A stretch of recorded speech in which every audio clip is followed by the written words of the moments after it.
Мені Ақсу ауданы Жамбыл орта мектебінің техникалық пәні мұғалімі Қамани Жеңқан. Рухани жаңғыру деген біздің елбасының арын мақаласы маған бір рух, күш, жігер, намыс берген сияқты.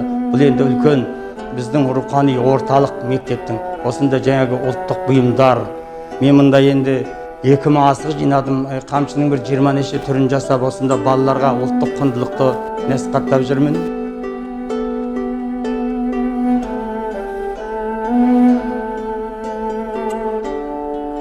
Рухани жаңғыру деген біздің ұлттық тәрбие тұнып тұрған.